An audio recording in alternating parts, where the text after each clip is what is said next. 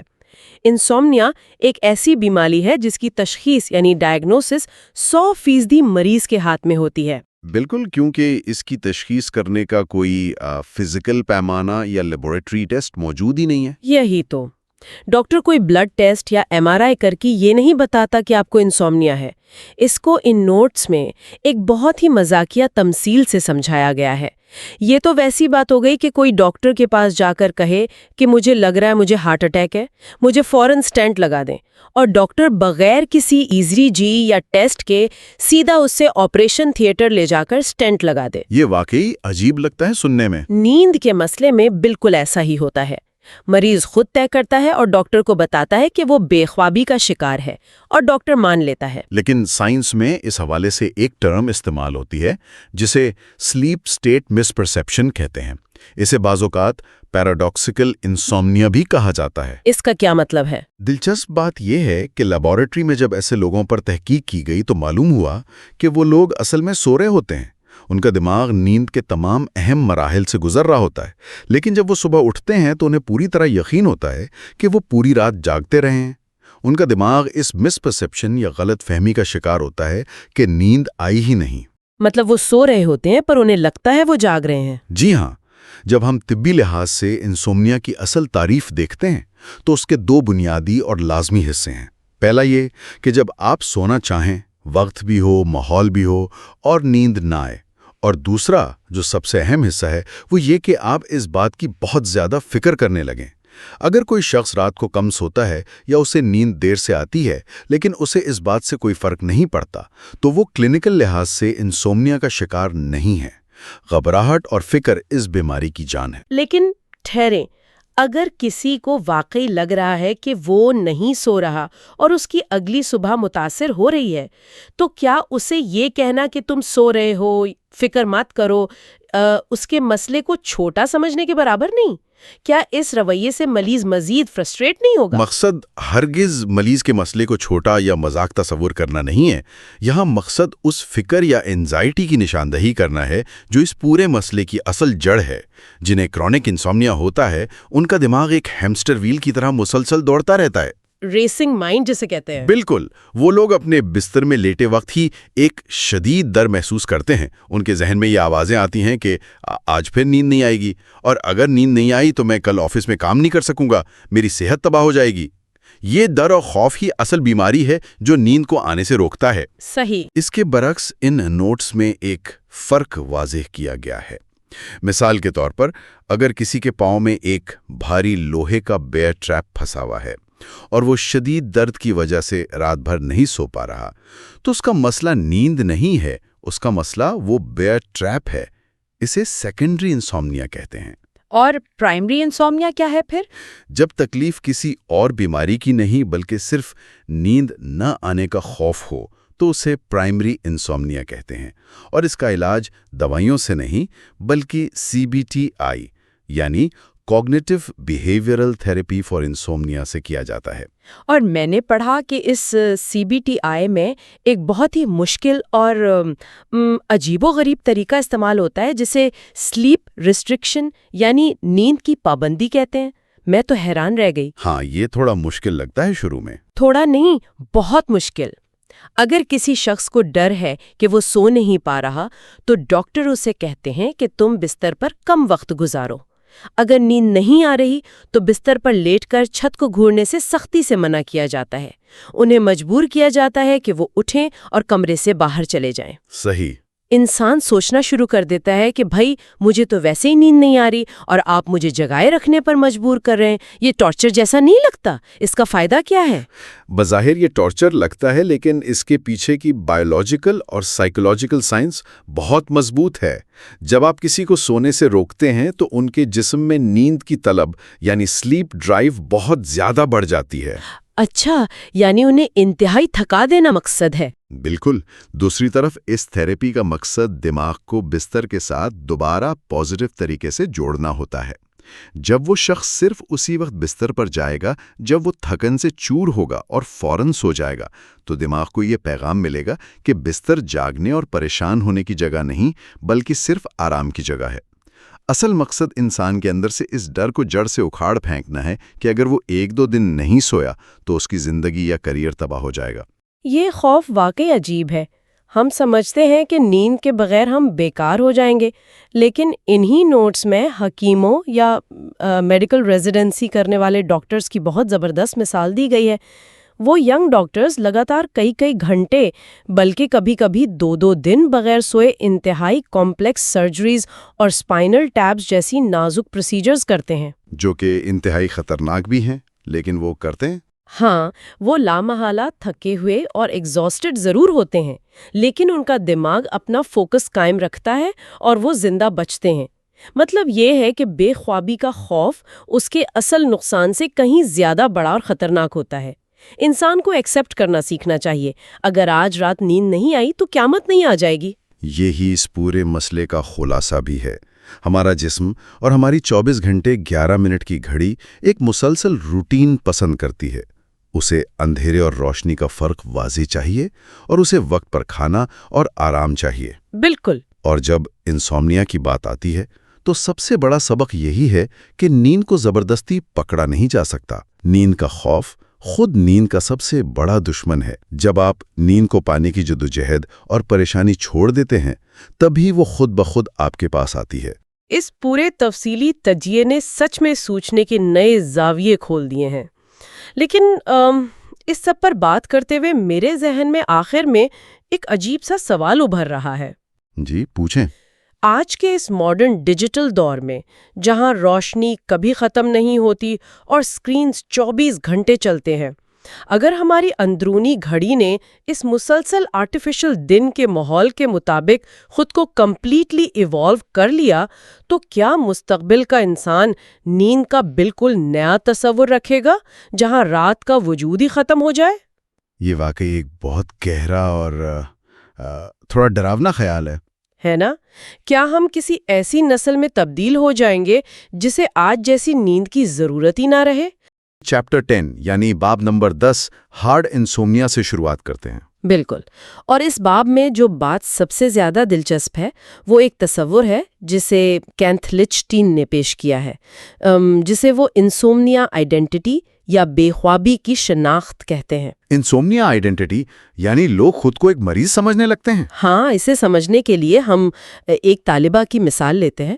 فرض کریں ایک طالبہ ریاضی میں ہمیشہ A گریڈ لیتی ہے۔ اچھا۔ اس نے سال بھر کئی ٹیسٹ دیے، شاندار کارکردگی دکھائی، لیکن کسی ایک ہوم ورک میں اسے C گریڈ مل گیا۔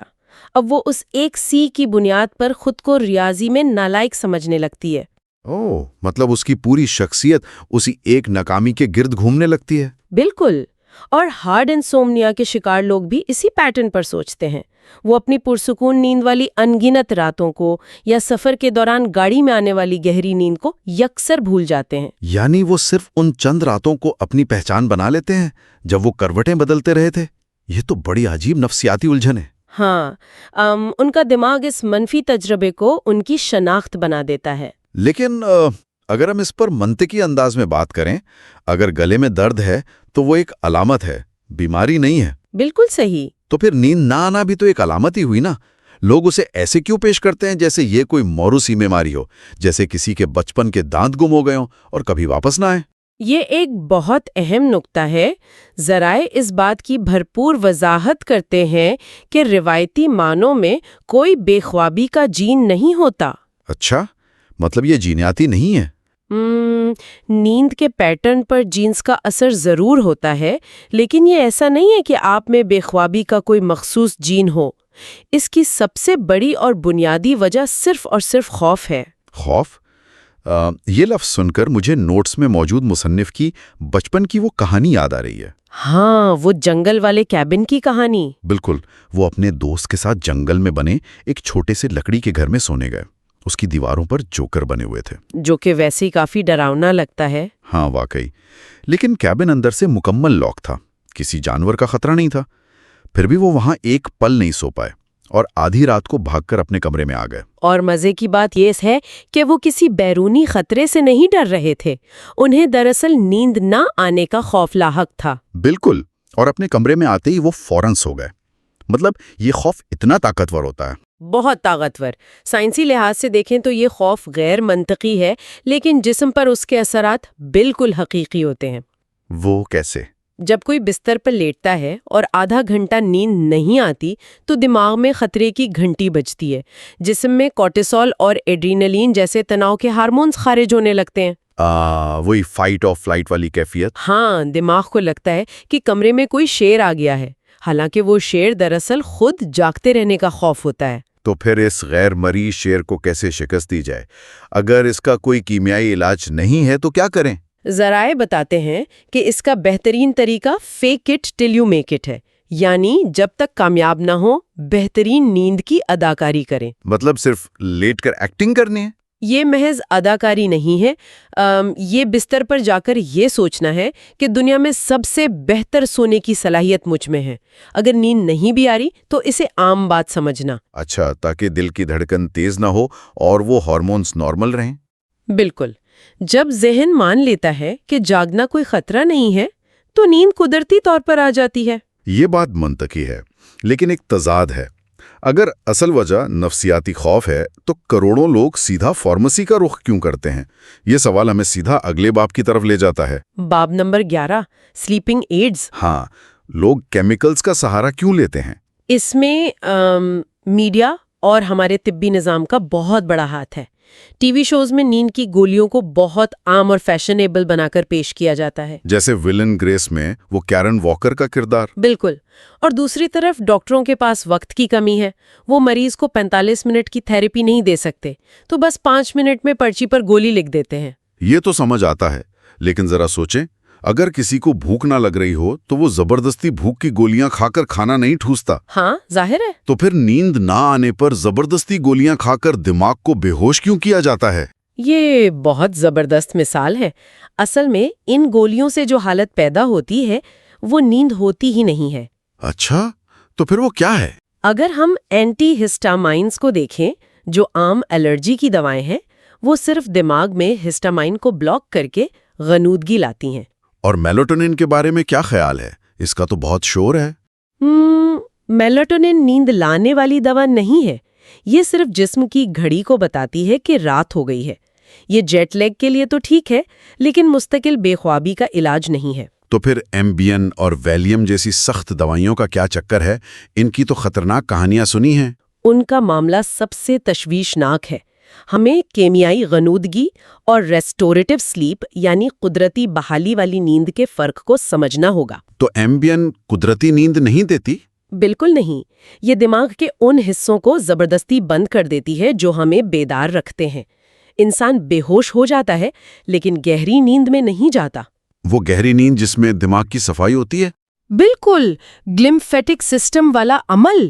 گولیاں اس صفائی کو دبا دیتی ہیں، اسی لیے لوگ ایمبین کھا کر نیند میں گاڑیاں چلاتے ہیں، کچا کھانا کھا لیتے ہیں اور صبح انہیں کچھ یاد نہیں ہوتا۔ ہاں، میرے خدایا، اور ایلوس پریسلی کی موت میں بھی تو انہی ادویات کا کردار تھا نا؟ ہاں بالکل۔ نوٹس میں ایک اور دوا سیروکوئل کا بھی ذکر ہے۔ یہ تو اینٹی سائیکوٹک دوا ہے جو شیزوفرینیا کے لیے ہوتی ہے. ڈاکٹرز اسے نیند کے لیے کیوں دے رہے ہیں؟ یہ ایک بہت بڑا کھلواڑ ہے. یہ تو ایسا ہے جیسے آپ مچھر مارنے کے لیے توپ کا استعمال کریں اور پوری دیوار گرا دیں. واقعی یہ تو بہت خطرناک ہے. اصل میں یہ گولیاں بڑوں کے لیے ایک طرح کا بچپن کا کمبل یا بو بلینکٹ بن جاتی ہیں. بو بلینکٹ مطلب وہ جذباتی سہارا؟ ہاں، لوگوں کو لگتا ہے کہ اس گولی کے بغیر نیند نہیں آئے گی، حالانکہ گولی میں کوئی جادو نہیں ہوتا. یہ گولیاں صرف کسی وقتی صدمے کے لیے ہوتی ہیں، زندگی بھر کے لیے نہیں.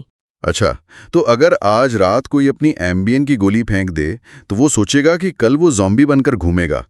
تو انسان اس دلدل سے نکلے کیسے؟ یہ سوال ہمیں سیدھا باب نمبر 12 سلیپ شیڈیولز کی طرف لے جاتا ہے. ہاں، اندرونی گھڑی کو ریسیٹ کرنے کا طریقہ. بالکل. ہمارے دماغ میں آپٹک نرو کے اوپر خلیوں کا ایک گچھا ہوتا ہے جسے سوپرا کائزمیٹک نیوکلیس یا SCN کہتے ہیں. SCN، اچھا. یہ ہماری اندرونی ٹائم کیپر گھڑی ہے. اسے درست رکھنے کا سب سے طاقتور طریقہ یہ ہے کہ جاگنے کا وقت بالکل مستقل ہو. چاہے رات کو کسی بھی وقت سوئیں؟ ہاں، صبح بستر سے نکلنے کا وقت ایک ہی ہونا چاہیے. نوٹس میں یہاں ایک اصطلاح ہے ڈاگ ویگرز، یعنی دم کتے کو ہلا رہی ہے. بالکل. کچھ لوگوں کی نیند انہیں کنٹرول کرتی ہے.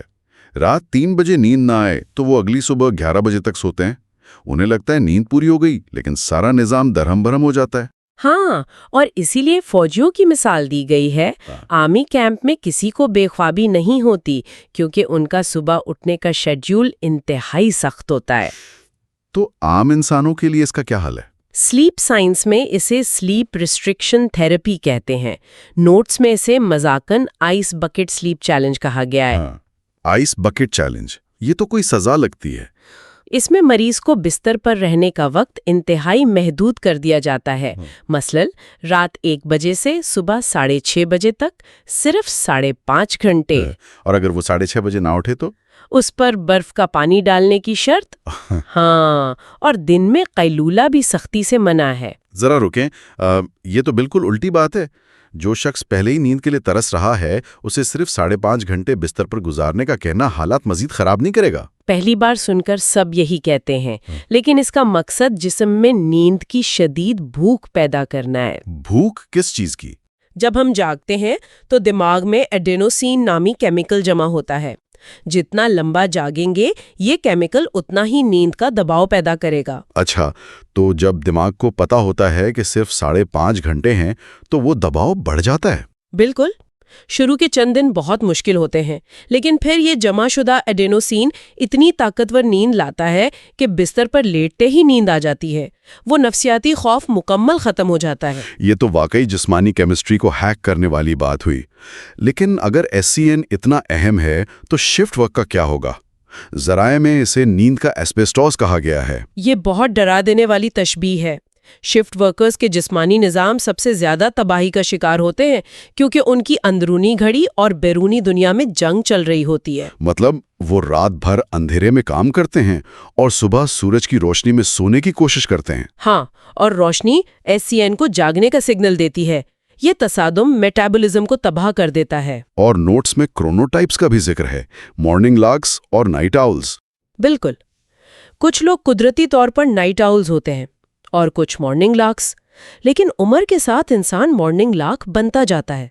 اسی لیے 45 سال کے بعد نائٹ شفٹ بہت خطرناک ہو جاتی ہے. تو آج کی اس گفتگو کو اگر میں سمیٹوں تو بات یہ ہے کہ شدید بے خوابی کوئی جینیاتی سزا نہیں بلکہ ذہن میں بیٹھا خوف ہے. بالکل صحیح. اور گولیاں اصل نیند نہیں بناتی، صرف غنودگی لاتی ہیں. ایک سخت شیڈیول ہی اس کا اصل علاج ہے. ہاں، اور یہ معلومات اس لیے اہم ہے تاکہ ہم خود کو ان دوائیوں اور ہسپتالوں کے چکروں سے بچا سکیں. معیاری نیند پر ہم دوبارہ کنٹرول حاصل کر سکتے ہیں. بالکل. تو اختتام پر آپ کیا پیغام دیں گی؟ ایک گہری سوچنے والی بات ہے. اگر ہماری اندرونی گھڑی روشنی کے محتاج ہے تو ذرا سوچیں کہ ہم رات 11 بجے بھی اسکرینوں کی تیز نیلی روشنی اپنی آنکھوں پر مار رہے ہوتے ہیں. اوہ، وہ اسمارٹ فونز اور لیپ ٹاپ. ہاں، کیا ہم اپنے دماغ کو دھوکہ دے رہے ہیں کہ سورج کبھی غروب ہی نہیں ہوا؟ جس طرح 50 کی دہائی میں ڈاکٹرز سگریٹ نوشی کو اچھا کہتے تھے، کیا کل کو ہم اس 24 گھنٹے اسکرین کے استعمال کو ویسے ہی دیکھیں گے؟ ہماری معیشت کی یہ رفتار ہماری نیند کی کتنی بڑی قیمت وصول کر رہی ہے؟ واہ، یہ واقعی ایک ایسا سوال ہے جس پر ہم سب کو سنجیدگی سے غور کرنا چاہیے۔ چیپٹر 13 جس کا نام ہے نیپنگ، بیسٹ فرینڈ اور ورسٹ اینیمی۔ یہ بڑا انٹرسٹنگ چیپٹر ہے۔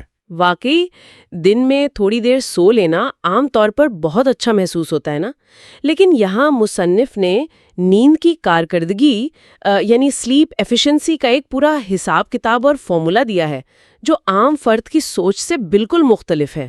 ہاں، اس فارمولا کی بنیاد بہت سیدھی ہے، لیکن اس کے نتائج بہت گہرے ہیں۔ سلیپ ایفیشنسی نکالنے کے لیے سونے کا اصل وقت لیا جاتا ہے، اچھا، پھر اسے بستر پر گزارے گئے کل وقت سے تقسیم کیا جاتا ہے اور پھر 100 سے ضرب دے دی جاتی ہے۔ مطلب پرسنٹیج نکالنے کے لیے؟ بالکل۔ مثال کے طور پر اگر کوئی فرد رات 9 بجے بستر پر جاتا ہے، 1 گھنٹے بعد سوتا ہے، پھر رات میں اٹھ کر ای میلز چیک کرتا ہے اور صبح 7 بجے بستر سے نکلتا ہے، تو بستر پر گزارے گئے 10 گھنٹوں میں سے اس نے اصل میں صرف 7.25 گھنٹے کی نیند لی۔ تو اس حساب سے اس کی ایفیشنسی لگ بھگ 77.5% بنی۔ صحیح کہا۔ اور میڈیکل سائنس کے مطابق ٹارگٹ ایفیشنسی 85 سے 90% کے درمیان ہونی چاہیے۔ یہ سن کر کسی کے بھی ذہن میں یہ خیال آئے گا کہ اگر 85% اچھا ہے تو 100% ایفیشنسی تو کامیابی کی سب سے بڑی مثال ہوگی۔ عام طور پر لوگ یہی سوچتے ہیں۔ لیکن میں نے اس میں پڑھا کہ اگر اسے غور سے دیکھا جائے تو 100% سلیپ ایفیشنسی بالکل ایسی ہے جیسے ایک سمارٹ فون وال چارجر پر لگتے ہی فاسٹ چارج ہونا شروع ہو جائے۔ کیوں؟